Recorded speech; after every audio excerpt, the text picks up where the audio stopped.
tarde e bem-vindos ao Mercados em Ação do Jornal Económico. Nesta edição vamos falar sobre as últimas projeções económicas e também os estímulos lançados para atenuar essa recessão. Vamos ver como é que as bolsas têm reagido nos últimos dias e discutir também o mercado do petróleo e o acordo para reduzir a produção que foi atingido durante o fim de semana. No espaço empresas vamos falar como a pandemia tem afetado as instituições do ensino superior. Para começar, como sempre, no entanto, temos os números e os gráficos da semana com o Marco Silva. Boa tarde, Marco.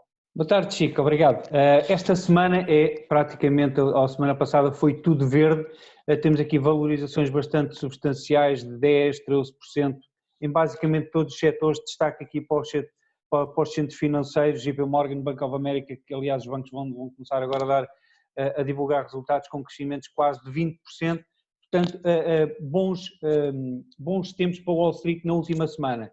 Este é um mapa das posições curtas no mercado, ou seja, qual é a percentagem da empresa que os investidores têm em shorts, ou seja, a apostar na queda. E podemos ver que existe aqui, o valor é reduzido, destaque aqui para a Amazon com 1,15%, que dentro das principais é que tem mais posições short, e a Tesla que claramente é uma das que está mais exposta às posições curtas. Em relação ao resto do mundo, a última semana foi igualmente positiva, portanto com ganhos substanciais, mas não tão acentuados como nos Estados Unidos. Este é o panorama, por exemplo, do crescimento dos resultados por ação, em que podemos ver que existe aqui alguma dualidade de crescimento em vários setores, nomeadamente a banca aqui, o HSBC, com uma perda de resultados, mas depois existem outras empresas que têm tido aqui crescimentos interessantes, nomeadamente a Petrobras no Brasil, com crescimento de 26%. Aqui as posições curtas no resto do mundo, também nada de extraordinário, com exceção aqui da Unilever, que tem cerca de 4,4% de posições curtas no mercado. Em relação aos setores, temos aqui na última semana crescimentos bastante acentuados e destaque aqui para as small caps, que têm tido um comportamento menor que as big caps, portanto que as empresas de grande capitalização, e que a semana passada cresceram mais 4% do que as suas irmãs maiores, entre aspas. Em relação ao início do ano, o panorama já é completamente diferente, apesar das valorizações de quase 20% dos últimos dias. O certo é que os mercados continuam ainda bastante negativos desde o início do ano. Aqui só um gráfico do S&P 500, podemos ver no diário, está aqui a atingir esta linha média móvel dos 50 períodos, vai ser um ponto muito importante para perceber até onde é que vai esta recuperação, portanto aqui um dia e hoje e amanhã que são bastante interessantes. Para finalizar, só o gráfico da Amazon, que esta empresa, reparem, está a atingir máximos históricos, ou muito perto disso, e é uma das empresas que melhor se tem adaptado a estes novos tempos. Os investidores claramente que estão a preferir a Amazon em relação às outras grandes tecnológicas. E é tudo, Chico. Obrigado, Marco. Muito material para discutirmos na próxima meia hora. Para isso temos connosco no estúdio Steven Santos. Steven é Head of Platforms e Brokerage do BIG, Banco de Investimento Global. Boa tarde, Steven. Obrigado por estar aqui. Boa tarde, Chico. Obrigado pelo convite. No nosso pseudo-estúdio. Vamos começar pelas previsões económicas, que naturalmente é a base disto tudo. Hoje o Fundo Monetário Internacional revelou projeções bastante, digamos, sombrias, uma recessão de 3% este ano na economia global, de 8% na economia portuguesa. Um dos debates é: será que estes cenários são realistas ou são otimistas? Isto tendo com estas previsões como a base do comportamento dos mercados, eu gostaria de saber qual é a tua opinião. Achas que quão forte vai ser esta recessão? Sim, eu acho que isto vai ser uma crise bastante profunda e bastante rápida, não é? Pronto, todos os indicadores económicos apontam para isso, né? Aquilo que nós tivemos em 2008 é comparável com o que estamos a viver agora, não é? Portanto, até temos visto dados de desemprego nos Estados Unidos e em 3 semanas já temos praticamente 17 milhões de trabalhadores a pedir subsídios de desemprego. Quando foi da grande recessão em 2008, quer dizer, demorou 2 anos para chegar apenas a 8 milhões de desempregados. Portanto, é tudo muito mais rápido, está tudo parado, não é? O consumo, os carros não circulam, as fábricas estão paradas, portanto é muito difícil nós desenharmos aqui uma previsão, digamos, realista para o que vai acontecer nos diversos âmbitos da economia, mas de facto acho que vai ser uma crise bastante agressiva, até porque este tempo todo que estamos parados em casa e as fábricas estão paradas, vamos perdendo também aqui alguma capacidade produtiva, e quando nós, digamos, normalizarmos a realidade, não será certamente de um dia para o outro que voltaremos ao que estávamos em janeiro, fevereiro, e segmentos de economia vão continuar muito penalizados, não é? Portanto, turismo, entretenimento, grandes, digamos, eventos sociais, mesmo que sejam localizados, as pessoas vão evitá-los a todo o custo, porque provavelmente vamos ter aqui uma paranoia coletiva, não é? As pessoas vão evitar estar congregadas em grandes espaços. Ainda bem que referes a questão do turismo, porque ainda ontem saía dados, nomeadamente em relação à aviação, cerca de 60% da frota global está parada, os aviões estão parados. Achas que as medidas que a Fed e o governo norte-americano, mas especialmente a Fed e o Eurogrupo aprovaram, são suficientes para pelo menos dar alguma acalmia? Pelo menos nos Estados Unidos parece que sim, mas e na Europa? É assim, aqui na Europa é sempre tudo muito mais, pronto, tudo muito mais lento, lá está, porque nós somos bem um Estado federal, não é? Tudo muito negociado, tudo muito burocrático, e a questão da mutualização da dívida, naturalmente, que é bastante problemática. Eu acho que o BCE até reagiu bem, até reagiu de forma cedo, não é? Com aquela primeira conferência de Christine Lagarde, de facto não foi a melhor comunicação, pronto, ela de facto está mais habituada a falar para políticos do que propriamente para investidores e analistas, mas acho que até está a fazer os passos certos.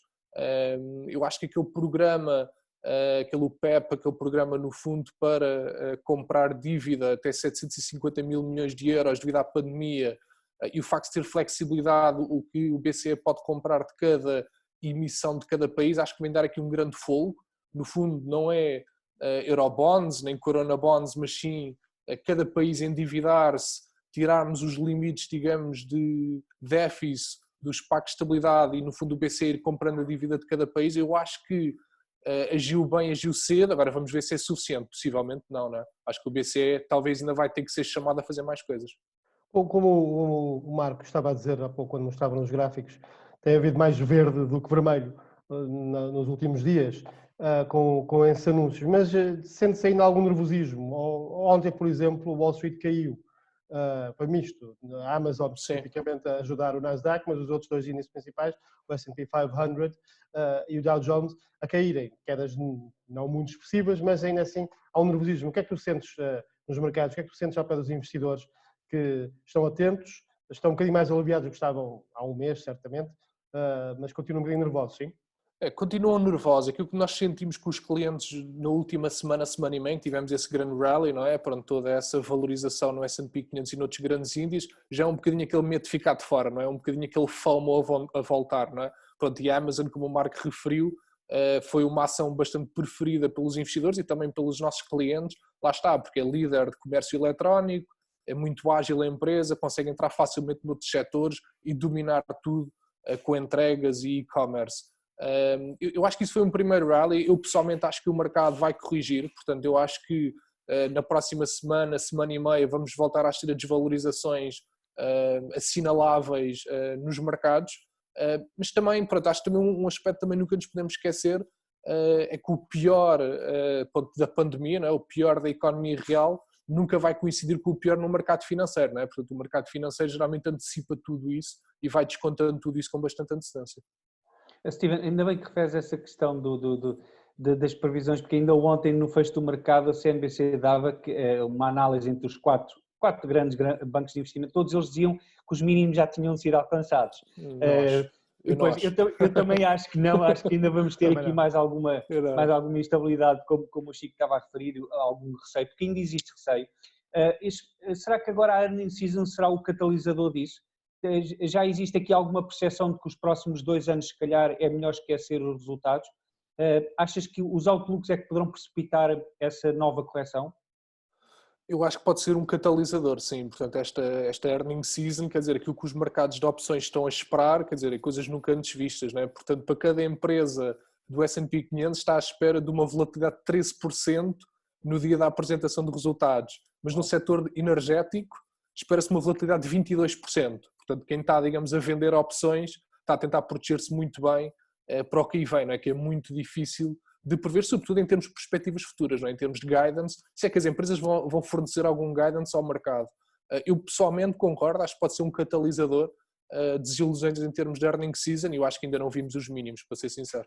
Sim, estamos a ver que temos que considerar que estes resultados são no primeiro trimestre. Exatamente. E certas geografias, nomeadamente nos Estados Unidos, a pandemia ainda não tinha atingido os níveis Exatamente. mais graves, não é? E a economia parou nas últimas 2 semanas, que já foi em abril.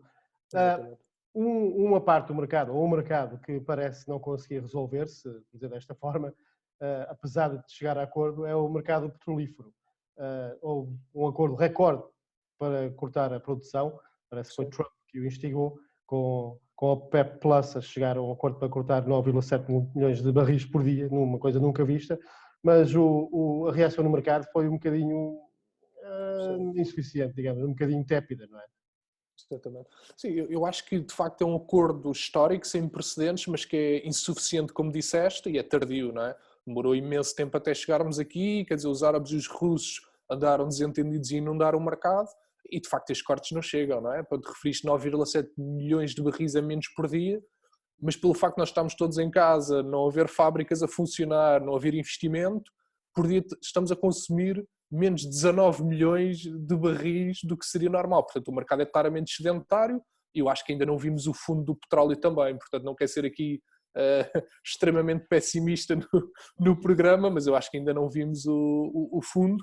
E vê-se pela reação do mercado, não é? Eu acho que o melhor sítio para nós vermos as notícias é nos gráficos, porque de facto houve aquele spike inicial quando o mercado abre, mas depois terminámos o dia negativos, quer dizer, se realmente tivesse sido uma ótima notícia aquele corte histórico, as refinarias teriam ido a correr comprar petróleo e não foi isso que aconteceu. Sim, houve um disparo no gossip, não é? Buy the gossip and sell on the news, não é? Exatamente. Houve na semana passada um gossip quando Trump anunciou essa medida. E o petróleo, só para terminar, e o petróleo é sempre um ativo muito diferente de todos os outros, não é? Porque nós não conseguimos convertê-lo em moeda ou noutro ativo financeiro, temos que armazená-lo, tem uma realidade física muito pesada. Sim, os estoques são muito elevados, como estavas a dizer. Os inventários são elevadíssimos, quer dizer, já há tanques, digamos, a flutuar, podia não entregar às refinadoras, porque elas não tinham de armazenar tanto petróleo. O último ponto, já que estás a falar de ativos, é o ouro. O ouro está a subir. Tem sido um desempenho um bocadinho pouco perceptível durante esta crise. Nas crises anteriores o ouro subia sempre como ativo de refúgio, mas desta vez não, porque está ligado com divisas também. Como é que se explica este último surto, este último avanço do preço do ouro? Assim, eu acho que este último avanço do ouro tem muito que ver com os estímulos agressivos dos Estados Unidos, não é? Pronto, continuamos a desvalorizar bastante o dólar e eu acho que o índice dólar vai continuar a afundar. Portanto, o ouro continua a ser procurado em todo este contexto de incerteza, como ativo, digamos, indestrutível, real, que é respeitado há milhares de anos pelas civilizações e é um ativo de valor último que os investidores privilegiam. Este disparo que o Marco está ali a mostrar e que já leva para novos máximos plurianuais, tem a ver com o fator moeda. E se nós olharmos para o ouro cotado em euros, já está o ouro muito acima do que estava na crise 2011 e 12. Sempre um clássico de reserva, não é? Steven, muito obrigado por ter estado no programa aqui pela primeira vez e até uma próxima oportunidade. Obrigado pelo convite. Ora, vamos fazer um breve intervalo e voltamos já.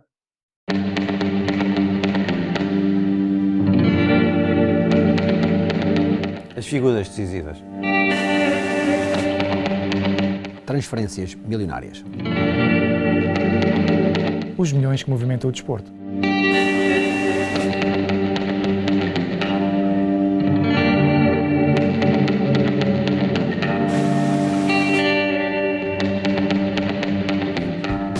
Todas as semanas trazemos os números que contam dentro e fora das 4 linhas.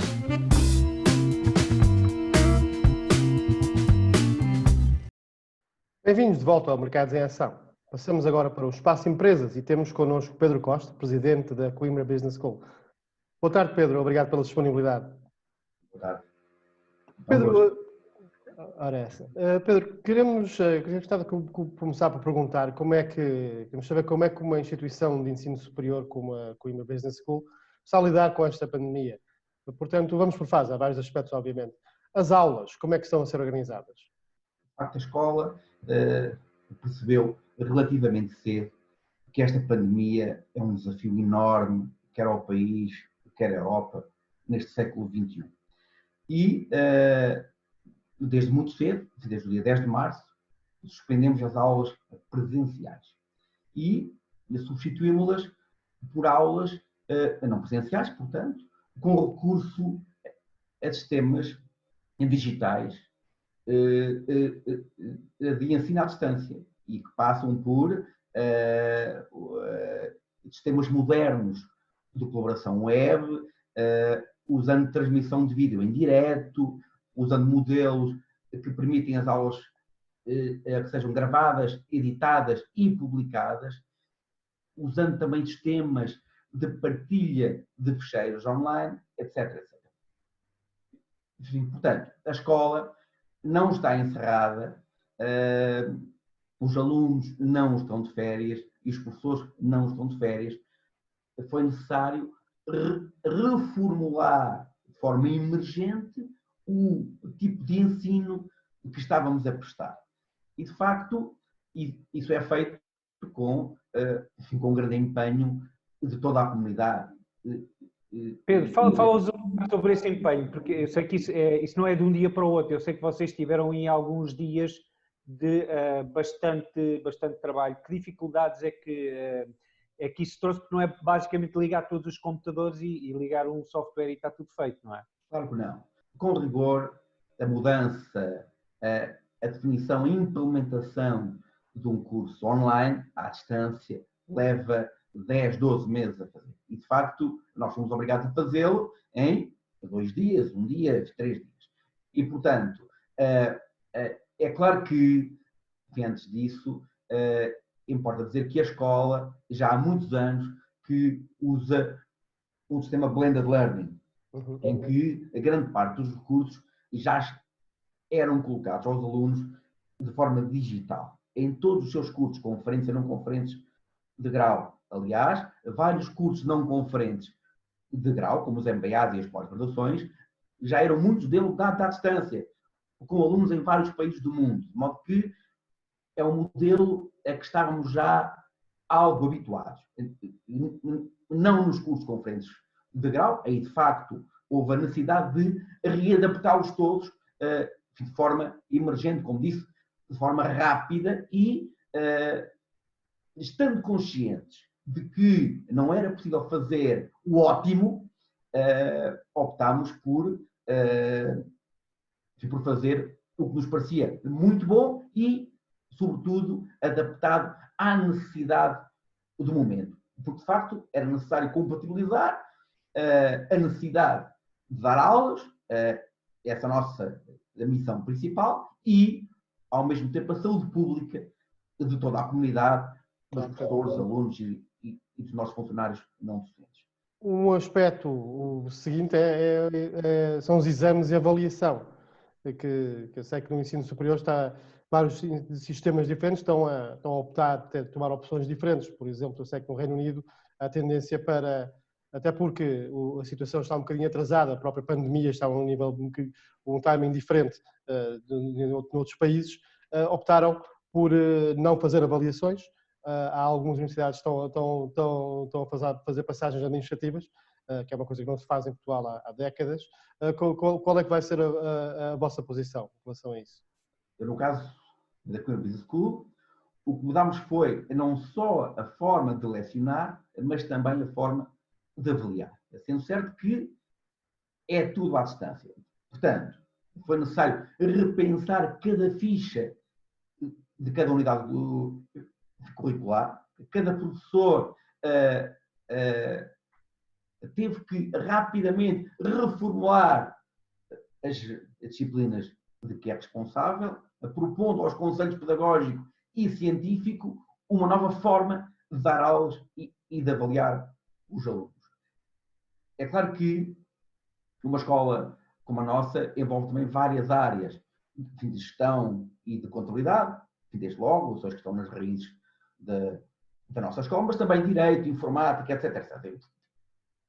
E, portanto, admite-se desde logo que, dependendo da área que estamos a falar e da disciplina, os professores possam adaptar a forma de lecionar e de avaliar os seus alunos. Isso é o que está, portanto, a ser feito em várias disciplinas. Portanto, há diferentes formas de avaliar e de dar as aulas. de acordo com o que foi entendido adequado em cada momento e até perante o público em concreto. Mas Pedro, e para operacionalizar, entre aspas, o que o Chico perguntou, vai haver exames e vai haver avaliação com esses exames? Vai haver exames, provas, trabalhos, sempre não presencial. Portanto, vai haver exames e há vários modelos e ferramentas que estamos a usar de avaliar conhecimentos dos alunos sempre online. Pedro, essa é uma das fases do calendário universitário, a outra é a admissão de novos alunos para os cursos do próximo ano. Estamos a meio de abril, ainda há tempo, acha que vamos a tempo para termos um processo normal de admissão para o próximo ano ou vamos ter que fazer adaptações, vai haver alguma adaptação necessária aqui? É inevitável que vamos todos ter que nos adaptar a uma nova realidade.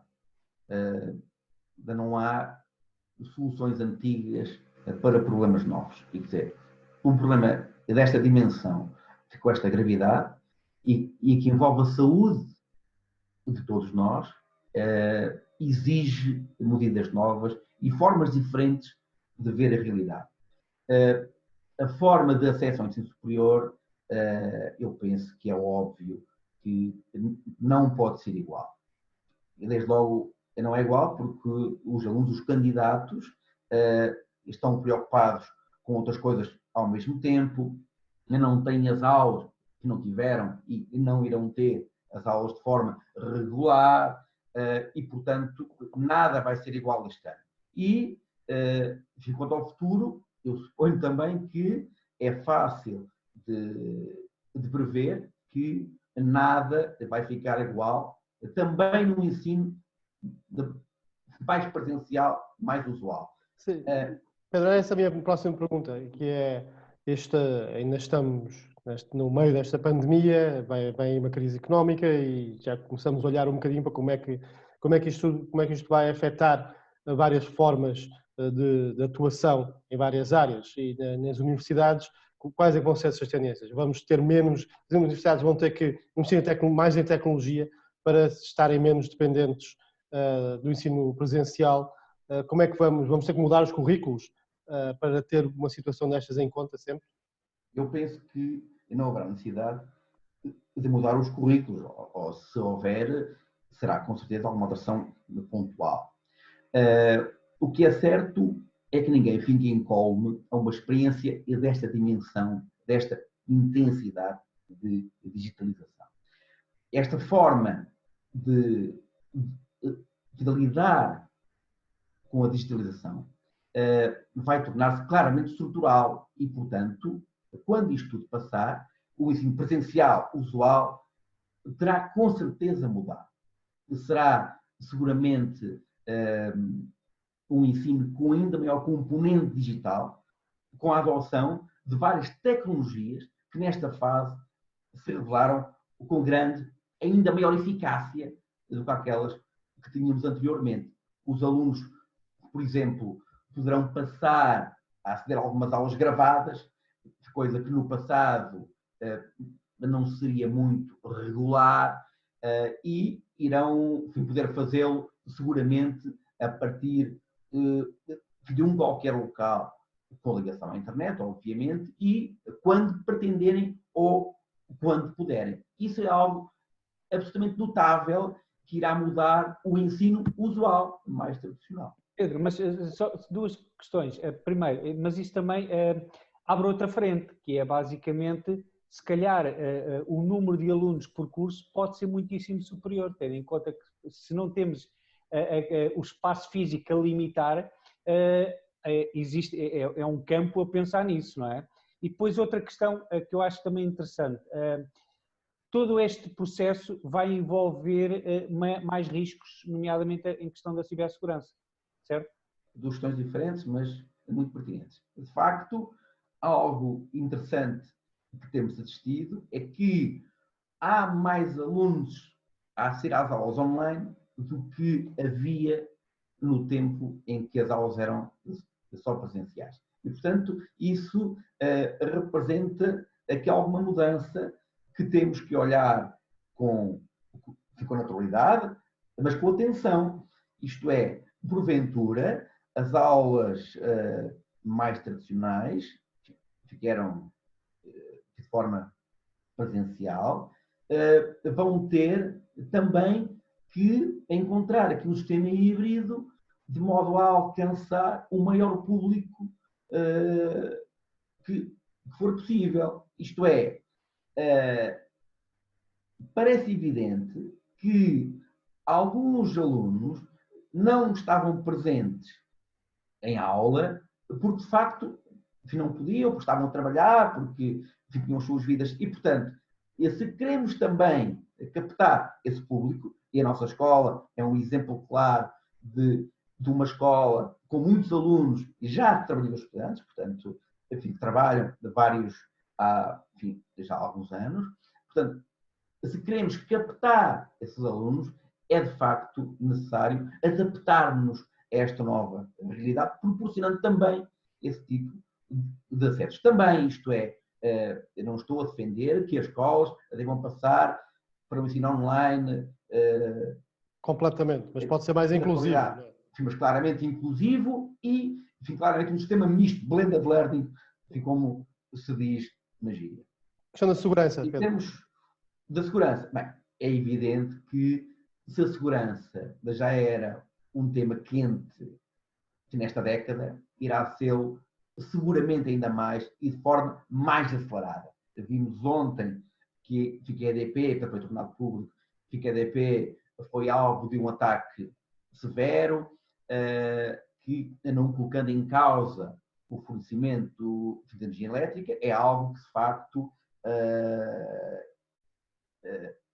nos teremos que habituar.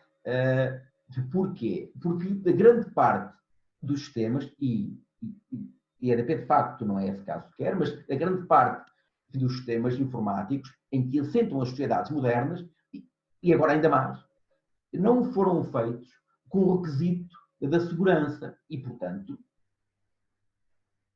a segurança foi algo que veio a posteriori e, sobretudo, várias vezes, de forma, como aconteceu ontem, que através de um ataque é que as pessoas conseguem ver que a segurança era de facto um tema importante.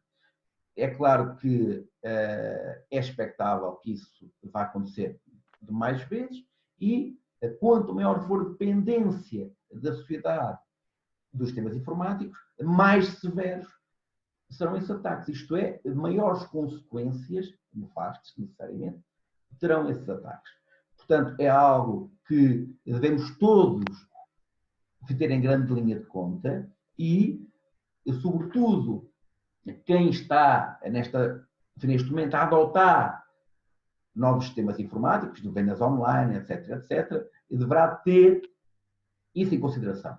Um outro aspecto é que é muito importante que os comportamentos de quem gera e acede ao sistema e o trata sejam os mais adequados. De grande parte dos ataques que ocorrem neste momento advêm de comportamentos incorretos de parte ou de pessoal dentro das organizações ou de quem gera menos bem o sistema.